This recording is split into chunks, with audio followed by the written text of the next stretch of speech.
En ce deuxième jour du CIMI, nous avons le plaisir de recevoir Vincent Sadé, directeur développement et investissement chez Prologis France.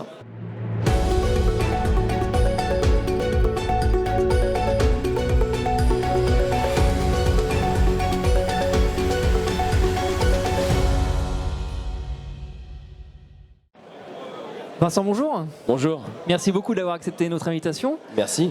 Avant de parler un petit peu de Prologis, petite question marché, vous attendiez-vous un tel engouement pour la logistique en 2024 ? Alors, on peut parler d'engouement effectivement, particulièrement sur le marché de l'investissement. On a nous-mêmes réalisé une transaction... Vous avez été précurseur. Absolument. On a réalisé une transaction qui a été négociée autour du mois de mars, du mois d'avril, qu'on a acheté au mois de juin à Corba. Une transaction qui nous paraît honnêtement la meilleure du marché dans le sens où c'est certainement le meilleur bâtiment qui a pu être vendu cette année. Donc on est très très fiers d'avoir pu acheter ce bâtiment et on en est déjà très content. Le marché de l'investissement a effectivement pas mal boomé. Il y a beaucoup d'acteurs qui sont entrés sur le marché, il y a un déversement des investissements bureaux vers la logistique. Donc oui, il y a de l'attrait pour de l'investissement.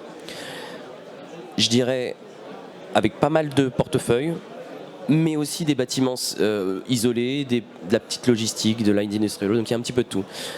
Néanmoins, il faut faire attention, on parle d'engouement sur le marché de l'investissement, mais attention au marché locatif. Le marché locatif, c'est le marché de nos clients, et là, pour le coup, il y a une baisse assez significative qui peut aller de 30 à 70% selon les marchés.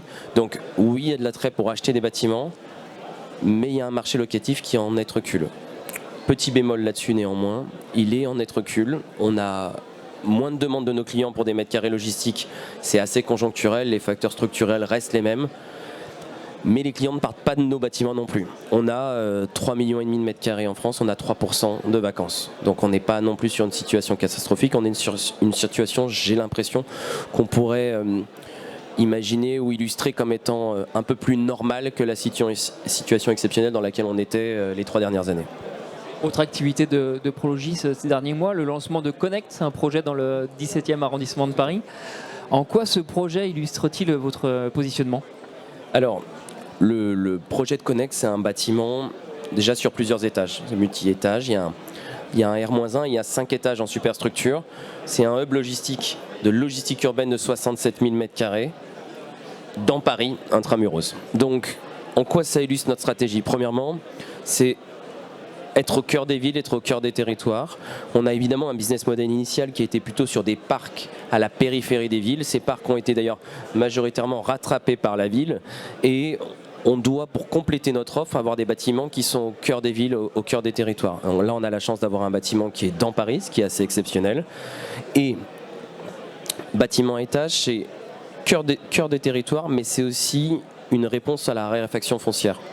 Notre bâtiment, c'est tout simplement 5 bâtiments étalés normalement sur un parc qu'on a mis les uns sur les autres avec les caractéristiques techniques équivalentes à un bâtiment traditionnel. Et c'est effectivement l'un des grands enjeux de Prologis pour 2025, c'est le lancement de ce projet. Donc je récapitule, bâtiment urbain à étage. Dernier atout du bâtiment, et c'est une évidence, quand on est au cœur des territoires, on peut décarboner la livraison. En étant proche du client final, on a une décarbonation évidente de tous les moyens de livraison à travers des vélos cargo, des véhicules électriques. On veut décarboner la supply chain de Paris intramuros, et c'est en créant des bâtiments comme ça qu'on y arrive. Vous venez de parler de 2025. Quels sont les objectifs à court et moyen terme de Prologis en France ? Alors, l'immobilier est un temps long, donc on a des projets qui vont sortir en 2025, d'autres en 2026, d'autres en 2027, qui sont d'ores et déjà soit agréés, soit en cours de négociation. Il y a plusieurs objectifs. Il y a évidemment sur la partie opérationnelle un maintien du taux d'occupation de nos clients, une croissance des valeurs locatives qui est toujours effective parce que par définition, pas mal de nos clients n'ont pas encore été renouvelés et il y a de la croissance locative à aller capter. Et sur la partie investissement et développement, on a plusieurs choses à faire. La première, c'est ce qu'on appelle de monétiser notre réserve foncière, c'est-à-dire qu'on a des terrains qui aujourd'hui ne sont pas titrés, il faut les titrer, et on a des terrains qui sont titrés, il faut lancer la construction, ça c'est notre objectif premier. Le deuxième, c'est comme l'acquisition de Corba dont on a parlé il y a quelques minutes, c'est se focaliser sur l'exceptionnel, le bâtiment exceptionnel qui sort sur le marché pour être un bon complément de ce qu'on a déjà. Et puis évidemment, le troisième volet de cette stratégie, c'est d'aller chercher des nouvelles réserves foncières pour que les projets dont je vous parle maintenant, qui vont être titrisés ou lancés cette année, j'en prépare pour 26, 27, 28. L'objectif de 2025. D'accord, très bien, merci. Merci beaucoup Vincent pour cette Merci déclaration. à vous. Bonne journée. Et à très vite pour une nouvelle émission.